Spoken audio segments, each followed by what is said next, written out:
Cepuri Parangkusumo adalah sebuah kompleks bangunan berpagar putih yang terletak di tepi pantai Parangkusumo, Bantul. Di dalamnya, terdapat dua batu karang hitam yang saling berhadapan. Batu-batu ini bukan sembarang batu, melainkan saksi bisu dari kisah cinta antara Panembahan Senopati, pendiri kerajaan Mataram Islam, dengan Nyi Roro Kidul, penguasa Laut Selatan. Menurut legenda, Cepuri Parangkusumo merupakan tempat pertemuan antara Panembahan Senopati yang sedang bertapa, dengan Nyi Roro Kidul. Kisah cinta mereka terjadi jauh sebelum kejayaan kerajaan Mataram. Saat itu, Senopati yang bernama asli Danang Sutawijaya bersemedi di pantai agar hajatnya menjadi raja terkabul. Semedi yang dilakukan Senopati membuat air laut bergejolak. Ombak tersebut menimbulkan hawa panas yang membuat Nyi Roro Kidul keluar dari istananya.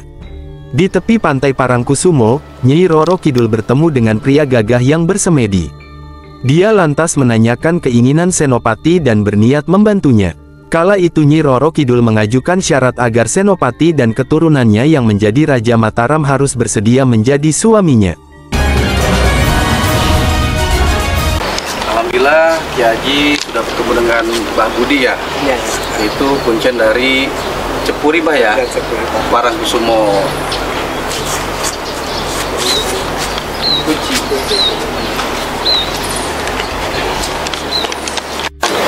Pertemuan Panembahan Senopati sama jadi waktu Senopati itu Senopati apa enggak? Raja Mataram pertama. Panembahan Senopati Mataram pertama ya. Pertemuan dengan Kanjeng Ibu Ratu Dewi Roro Kidul. Karena beliau Panembahan Senopati itu waktu masih belum jadi raja itu babat alas mental itu banyak jin-jin yang ganggu, maka itu disuruh sama Sulmurtani supaya betapa di pinggir pantai. Setelah beberapa hari tempat tidurnya itu yang batu itu duduknya Mbak? yang batu yang kala itu tempat tidurnya Raja Panembahan Senopati setelah beberapa hari mengeluarkan hawa panas, akhirnya perutnya Raja Ratu itu merasa kepanasan. Lalu mantar sama Raja Ratu kok awalnya panas sekali ini ada apa? Jauh di periksa di daratan itu ada apa? Ya. Raja Ratu marah-marah. Setelah sampai di sini ternyata yang betapa di situ itu Panembahan Senopati Danang Sutawijaya itu kelihatan tampan, bagus, akhirnya ya nggak jadi marah-marah, hatinya itu bercakap sama Panembahan. Jatuh cinta Panembahan itu kepada Ibu Ratu. Tadi di lapor itu malah siapa yang berani ganggu keraton Kidul. Setelah sampai di sini yang duduk di Panembahan Senopati yang datang kelihatan bagus, tampan, akhirnya nggak jadi marah-marah. Kecantol, malah suka sama Ibu Ratu ya. Ya, bertanya apa ya saya mau minta lahir baron, makanya saya minta bantuan sama Raja Ratu itu karena saya dapat alas mentah itu banyak cincin yang dulu, maka supaya cincin itu disingkirkan cincinnya itu saya mau bantu, tapi saya juga minta bantuanmu kalau saya bisa ya maksudnya Raja Ratu supaya dilayani sebagai suami. Kekerasan betul, sama tidak juga Itu masuk ke dalam laut Mbak? ya, Panembahan Senopati itu? karena ya mungkin karena itu kantor goib, mungkin sekejap sudah nyampe. Oh, masuk ke dimensi lain. Jadi udah apa ya, udah badan padat, tapi sudah badan halus, ya bisa masuk, mungkin apa ya, ruhnya itu udah Ke sana ya. Jadi pemirsa, sahabat Ki Haji Al-Bantani dimanapun Anda berada, jadi menurut Mbah Budi ini, jadi Panembahan Senopati ini sempat mengeluarkan energi panas pada saat itu dan sampai Kanjeng Ibu Ratu itu marah. karena dilapori sama bolo-bolonya, ini ada apa, ini ada mungkin itu lah malah sama pasukannya Mbah ya, bolo-bolo itu pasukan ya? Pasukannya Sama pasukannya.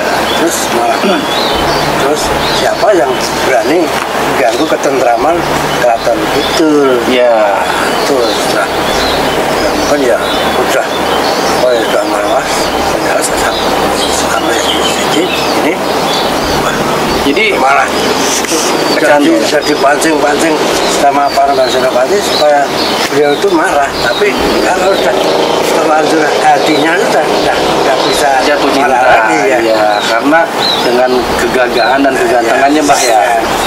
Jadi beliau pada saat itu tapa di dalam sini. Tapa ya. Itu karena mau jadi raja di Mataram sebenarnya ya nyadong tanah Keraton, itu minta sama aturan itu meninggalkan cincin karena kan hutan lebat banyak pohon-pohon yang besar ditebangi mau dijadikan keraton. Pohon-pohon yang besar itu kan sebagai rumah bangsa Jin ya.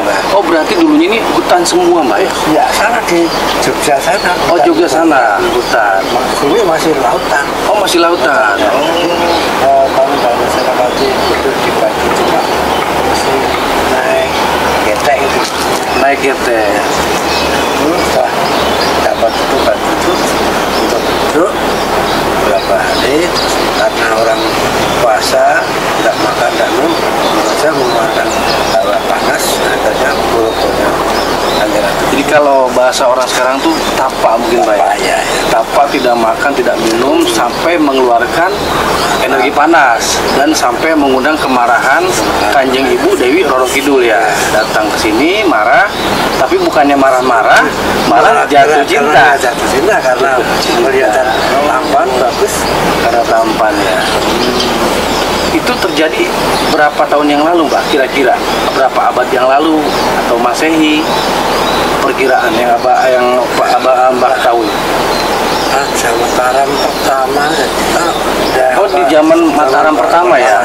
Sebelum keraton, sebelum Jogja itu ada keraton, itu yang mau jadi raja karena Sebelum keraton Jogja ada, jadi Panembahan itu mau jadi raja Mbak? mulai dari Sultan Bajang, Sultan Hadiwijoyo, Keraton Bajang itu kan punya musuh, walaupun itu saudara tapi kalau musuh itu Arya Penangsang. Arya Penangsang. Karena itu musuh bebuyutan, terus Sultan Hadiwijoyo mendirikan sayembara siapa yang bisa mengalahkan Arya Penangsang bakal saya kasih hadiah Bumi Mentao.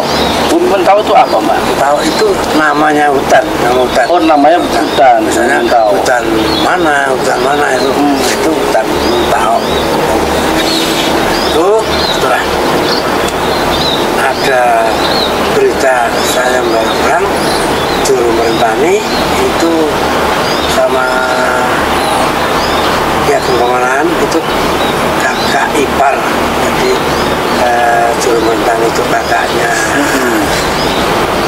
ya Pemanahan itu kakak ipar karena adiknya Juru Merentani itu putri dinikah sama ya Pemanahan, terus punya anak Danang Sutawijaya. Setelah Danang Sutawijaya sudah jejaka, maka diajak masuk ke sayembara. Jadi bisa tadi dari kuncinya sempat dijelaskan sejarahnya pertemuan Panembahan Senopati bersama Kanjeng Dewi Roro Kidul, karena Panembahan Senopati tersebut sempat tapa di sini, lalu mengeluarkan energi panas sampai mengundang amarahnya Kanjeng Ibu Dewi Roro Kidul ya. Yang pada akhirnya bukannya marah, malah jatuh cinta karena saking tampan dan saktinya. Yuk tonton terus keseruannya seperti apa, kita ke dalam ya.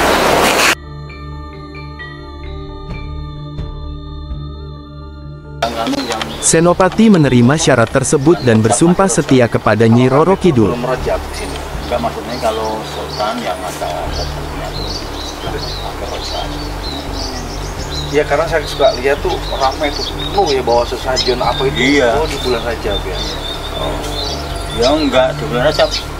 Bulan Ruah juga banyak sekali. Bulan Ruah juga ramai ya.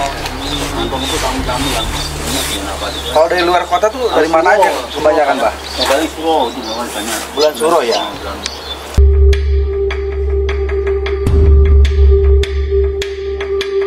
Sejak saat itu, hubungan antara Kerajaan Mataram dan Laut Selatan menjadi erat. Nyi Roro Kidul memberikan bantuan gaib kepada Senopati dalam memperluas wilayah kekuasaannya. Batu karang di sebelah utara Cepuri Parangkusumo diyakini sebagai tempat Senopati bertapa dan menunggu Nyi Roro Kidul. Batu karang di sebelah selatan diyakini sebagai tempat Nyi Roro Kidul muncul dari laut. Batu-batu karang ini kemudian dikenal dengan nama Selagilang Parangkusumo atau Batu Cinta. Batu-batu ini menjadi simbol dari ikatan cinta antara Senopati dan Nyi Roro Kidul yang tak terpisahkan oleh waktu dan ruang. Hingga kini, Cepuri Parangkusumo masih dijaga dan dirawat oleh abdi dalam Keraton Yogyakarta sebagai petilasan dari leluhur mereka. Cepuri Parangkusumo juga menjadi tempat ziarah bagi masyarakat sekitar dan wisatawan yang ingin mengenal lebih dekat tentang kisah cinta Senopati dan Nyi Roro Kidul. Untuk memasuki Cepuri Parangkusumo, pengunjung harus memukul kentongan kayu untuk meminta izin kepada penunggu tempat tersebut. Pengunjung juga harus mengenakan pakaian sopan dan tidak berwarna hijau karena dipercaya akan mengundang kemarahan Nyi Roro Kidul. Cepuri Parangkusumo adalah salah satu bukti bahwa cinta bisa melampaui batas-batas dunia. Kisah cinta Senopati dan Nyi Roro Kidul tidak hanya menjadi legenda, tetapi juga menjadi bagian dari sejarah dan budaya Jawa.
dimanapun Anda berada, Ki Haji selesai ritual dengan kuncinya Mbah Budi ya. Jadi ini dinamakan petilasan Panembahan Senopati yang bertapak di sini, yang mengeluarkan energi panas yang akhirnya membangunkan ataupun mengundang amarah Kanjeng Ibu Dewi Roro Kidul ya, yang pada akhirnya beliau bertemu dan menjalin cinta kasih ataupun sampai namanya suka pada suka ya.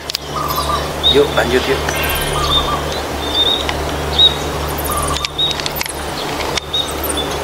Yang kecil itu tempat duduknya Kanjeng Ratu. Oh, tempat duduknya Kanjeng Ratu. Oh gitu. Jadi yang besar itu tempat duduknya Kanjeng Panembahan Senopati, yang kecil Kanjeng Ibu Ratu Dewi Roro Kidul ya. Berarti dulu laut sampai sini? Iya, sampai mentok. Saya belum sana. Oh. Nah kalau di atas Sepertinya dulu Bu Mega itu mau jadi presiden kesini dulu. Bu Mega ya presiden ya, terus Gus Dur ya sini dulu ya. Ya karena ramenya banyak artis kesini, banyak kan? Ya, itu nanti yang di syutingan apa ini. Ini ya. Berarti memang di sini tempatnya ya, untuk sakral icon sakral di sini. Kalau di laut di Parangtritis cuma rekreasi aja juga Parangkusuma ya. Itu dulu ada kolam renang Parangtritis. Memang ada dua kecil itu dulu untuk betapa Pangeran Diponegoro.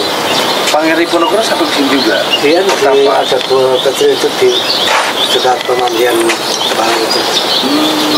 Jadi kalau udah mata airnya udah mati dan udah nggak fungsi lagi. Iya. Kalau musim hujan itu bisa ada mata airnya bisa diarahkan ke kolam renang itu. Sejarah dari Pangeran Diponegoro ya. Kalau ini Panembahan Senopati, bertemunya Panembahan Senopati dengan Kanjeng Ibu Dewi Roro Kidul ya di sini ya.